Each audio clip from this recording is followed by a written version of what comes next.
अखबार उठाओ तो हर पन्ना अजीबोगरीब खबरों से भरा पड़ा है। कहीं बस खड्डे में तो कहीं पुलिस आतंकवादियों के अड्डे में, कहीं चुनावी टक्कर तो कहीं क्रिकेट का चक्कर।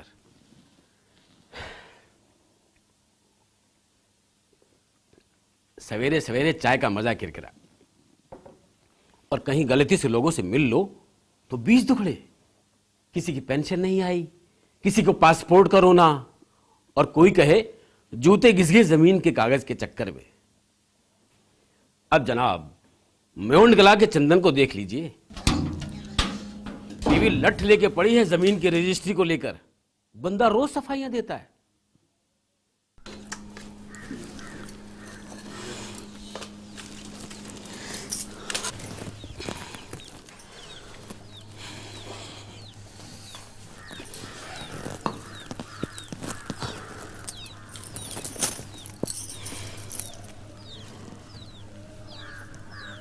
सुनो जी, अब तो सबको अपना अपना हिस्सा भी मिल गया है। तो जल्द से जल्द अगर हमारे हिस्से की जमीन की भी रजिस्ट्री हो जाती तो। अरे भाग्यवान, तू क्या सोचती है कि मुझे जल्दी नहीं है? क्या मैं नहीं चाहता कि हमारी जमीन भी सरकारी रिकॉर्ड में हमारे नाम हो जाए? पर तुमने देखा किशन भैया को, अपनी रजिस्ट्री के लिए शहर के कितने चक्कर लगाने पड़े। अभी तक कुछ नहीं हुआ और ना ही कुछ होगा, इसलिए जैसा है वैसा चलने दे।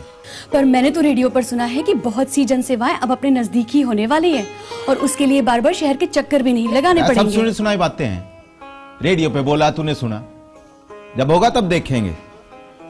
सरकारी दफ्तर है, कोई ताऊ जी का घर नहीं कि मुंह उठाया और पहुंच गए। ऐसे काम बिना जान पहचान के नहीं होते, बिना पहुंच कोई नहीं पूछता।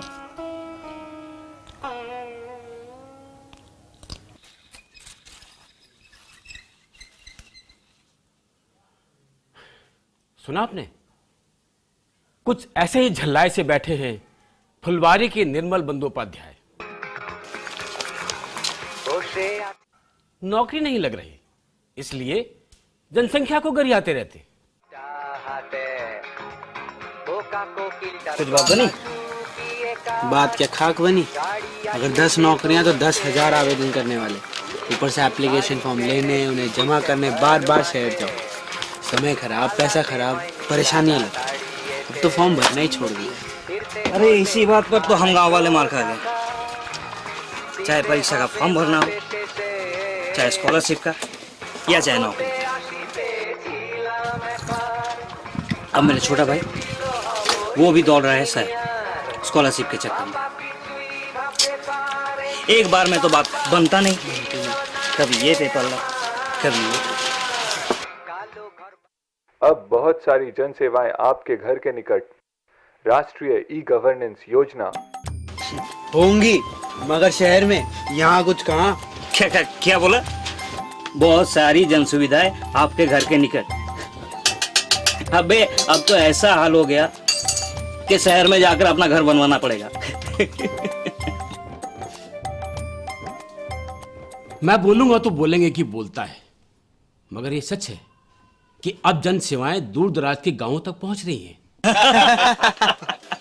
चल, जन सेवाएं घर के निकट तो आ गई, अब ट्रेन पकड़ के घर की ओर चले। चल। वो अंग्रेजी में क्या कहते हैं,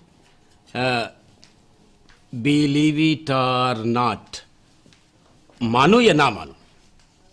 अरे भाई, ये राष्ट्रीय ई गवर्नेंस योजना है जिसके जरिए जन सेवाएं पहुंचे हर एक तक, जल्दी, आसानी से और पक्के भरोसे से।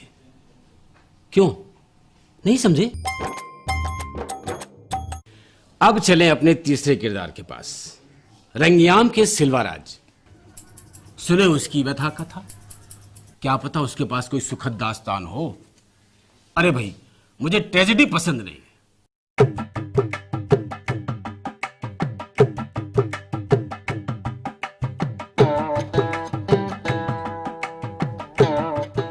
नमस्ते जी, आइए आइए आइए, बैठिए। कटिंग या शेविंग? ठीक है। वो तुम्हारा राशन कार्ड तो अब तक हाथ नहीं आया होगा। राशन कार्ड आ गया, और राशन भी। किसी ने बताया कि बार बार शहर का चक्कर क्यों? पड़ोस में सर्व सेवा केंद्र पर एप्लीकेशन दे सकते हैं तो वही काम हो गया। ना दुकान बंद करके शहर भागना, ना लाइन, ना भाग दौड़, घर बैठे ही बात बन गई। क्या घर बैठे ही? दरअसल पहले मुझे भी यकीन नहीं हुआ था, पर जाकर देखा तो आंखें खुली की खुली रह गईं। बहुत सी जन सेवाएं और जानकारी अब आसानी से और मिनटों में मिलती हैं।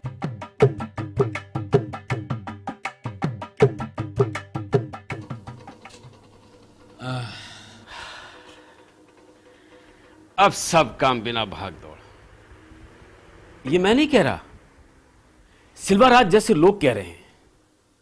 धीरे धीरे सब कहेंगे।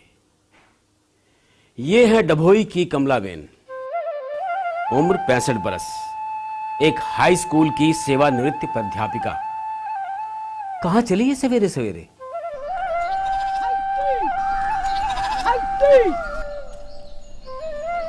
अरे कमलाबेन, कहाँ जा रही हो? अब रिटायरमेंट के बाद कुछ तो आराम किया कीजिए। अरे शकील भाई, अब ई गवर्नेंस आ गई है ना, तो आराम ही आराम समझो। ई गवर्नेंस ये क्या होता है? देखो ना, पहले मैं दूर शहर में पेंशन लेने जाती थी, अब ई गवर्नेंस ने सारी दूरियां ही खत्म कर दी। अब सारी जानकारी पड़ोस में ही मिल जाती है, सर्व सेवा केंद्र पर। वहाँ तो और भी जानकारियाँ मिल जाती है, जैसे जन्म प्रमाण पत्र, जमीन की रजिस्ट्री, मंडी भाव, और तो और परीक्षा की मार्कशीट भी। परीक्षा की मार्कशीट भी? हाँ। तो ठीक है, मैं भी आपके साथ चलता हूँ अपनी बिटिया की मार्कशीट लेने के लिए। चलो ना, चल चल। दूर दराज के गांवों में आम आदमी का जन सेवाओं को हासिल कर पाना एक सपना ही था, पर अब बदल रही है तस्वीर। जन सेवाओं की उपलब्धता और उन्हें पाने के तरीकों को सरल बनाने की दिशा में एक प्रयास है राष्ट्रीय ई गवर्नेंस योजना। इस योजना का मूल उद्देश्य है जन सेवाओं को सर्व सेवा केंद्रों के माध्यम से आम आदमी तक पहुंचाना और इन सेवाओं में कार्यकुशलता, पारदर्शिता और विश्वसनीयता सुनिश्चित करना, ताकि आम आदमी की बुनियादी आवश्यकताओं को साकार किया जा सके। और इसके लिए विकसित हो रहा है एक राष्ट्रव्यापी ढांचा। केंद्र, राज्य तथा कई एकत्रित कार्यों के लिए 27 मिशन मोड प्रोजेक्ट। सार्वजनिक और निजी क्षेत्रों की सहभागिता से बन रहा है 1 लाख सर्व सेवा केंद्रों का संजाल, जो पहुंचे गांव-गांव, आम आदमी और जन सेवाओं के बीच बनाए पुल, मिटाए दूरियां। ई गवर्नेंस ने सिर्फ जन सेवाओं को प्राप्त करने का तरीका ही नहीं बदला, बल्कि लोगों के सोचने का ढंग भी। लोगों की सोच में है एक नई आशा, एक नया उत्साह। उत्तम, अब पूछ नौकरी का क्या हुआ? क्या हुआ? मिल गई? अरे वाह, लग गई।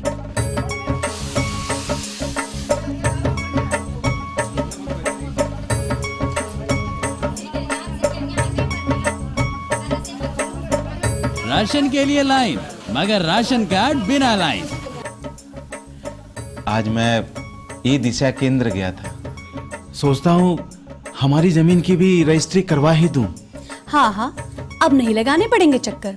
सरकारी दफ्तर है, ताऊ जी का घर नहीं है। मुंह उठाया और पहुंच के।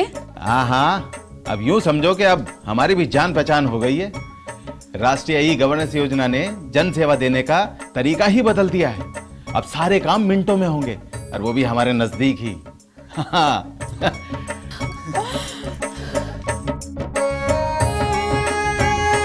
राष्ट्रीय ई गवर्नेंस योजना, एक कदम आपकी ओर, एक कदम आपके लिए।